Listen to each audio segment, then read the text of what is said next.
Okay, next we want to use f prime and f double prime to graph a function. We can get an idea of where it's, which ways it's curving, where we get maximums and minimums by looking at these. Now, again, we don't know exactly where this thing is starting if we look at f prime, because they're only giving us f prime. We don't know where f is going to start. But we can get the shape of this graph. So I could start by finding my zeros here for f prime of x, just by setting this equal to 0. Now I'm going to factor out a 4x squared, which leaves me with x minus 3, setting that equal to 0, so that I'm getting x is equal to 0 or 3. Those are the two places that I need to look. For my second derivative, I'm going to take the derivative of that, which gives me 12x squared minus 24x. Again, I want to factor it out and set it equal to 0.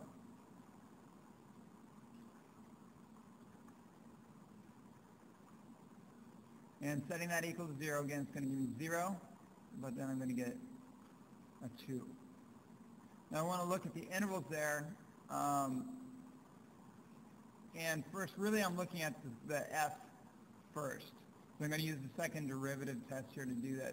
So looking at that, what I'm looking at is my 0 and my 3. Okay, so that's where I'm going to get these intervals here. This would give me the concavity, but I'm not really looking for the concavity, actually. So maybe this was unnecessary to answer this question. But, okay, so we look at the sign of f. We plug any value in over here. Anything less than 0, we're always going to get a negative number here. Anything between there, we're always also going to get a negative number. But anything bigger, we're going to start getting a positive number. So what we can see here, what this thing is doing, is that it's decreasing, and then it's increasing. So it's going down, then it's going down. It levels out here, then it goes down more, and then it turns and goes back up. So that's what this is looking at here. Intervals where f is increasing and where it's decreasing. It's increasing for all x greater than 3. It's decreasing for all x less than 3. Even though this is a 0 here, we still say it's decreasing because if we move anywhere from the left to the right from that point, or even at that point itself, we're always going down. Even though it levels out there, it's still going down. There's no change to that. Now we want to find out where it's concave up and where it's concave down. That's what we've done right here. We haven't really found where it is yet, but we have found that the important points are at 0 and 2. Okay, now we're looking at the sign of f double prime. So we're looking at these intervals between 0 and 2, and then on either side of it, and plugging those into the function that we had for f double prime, the 12x squared minus 24x, we're getting positive, negative, positive. So if we think about the behavior of that, this is positive, so it's concave up. It's negative, so it's concave down. Positive, it's concave up.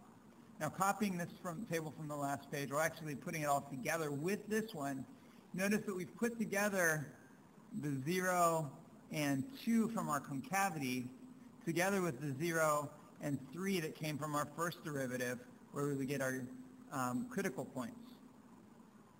We put that all together, we put all of it on our thing and look at those intervals, so that from that last table we had decreasing, decreasing, increasing. And so even those two were together, we want to put them together because we have this point between there. You know, now we've actually got 3 places here where it's all decreasing, but something special is happening here because we changed from concave up to concave down to concave up, and then it's still concave up because these were our points of inflection, so these would have to be the same down here, all the concave up. But we split it all up here, you know, so that we have these divisions coming in at both critical points and at possible inflection points. And so with all of these intervals then, I'm going to come over to my graph, and that's where I'm going to divide it up. At 0, at 2 something could happen, and at 3. And for each part of these graphs, we're going to consider different things.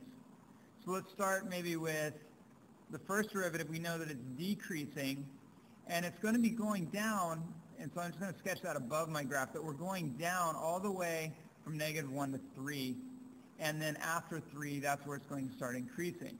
Okay, now that doesn't take into consideration the concavity yet. So let's look at the concavity of this. So for the concavity, we're concave up, so we're curving up. Notice that this is going down, so I'm just going to draw that as still going down. In the second part, we are concave down. It's still going down, so it's going to look something like that. Okay, curving down like that. And we're going to put all this together in a little bit. In the next one, we're concave up, but again, we're still decreasing here, so it's going to curve something like that. Then in this last part, it's both increasing and curving up, so it's going to look something like that. Now, they haven't given us a starting point, so we can kind of choose wherever we want to start. Since we're going to start by decreasing a lot, I'm just going to start up here. It doesn't really matter because we don't know. So we're curving down, and at this point, we both get a derivative of 0 and an inflection point. So I have to level out here, but I also get a change in concavity, and I go down.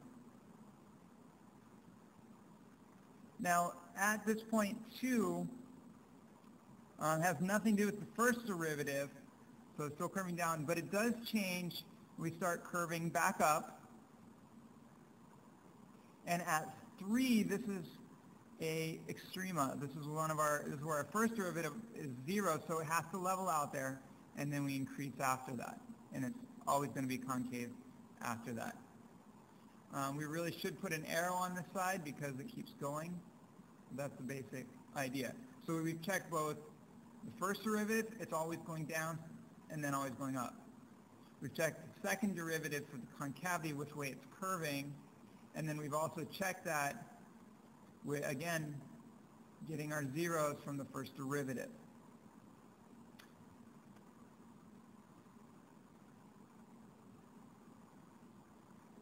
So we can get everything we need to know based on the concavity and which direction it's going. All we really need now is the starting point to graph it. If we don't have it, we just kind of start wherever we want to. But a lot of times they're going to give us an initial point for that.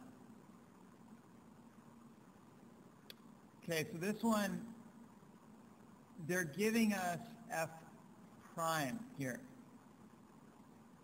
And so we want to look at that graph and find local extrema of f and points of inflection of f.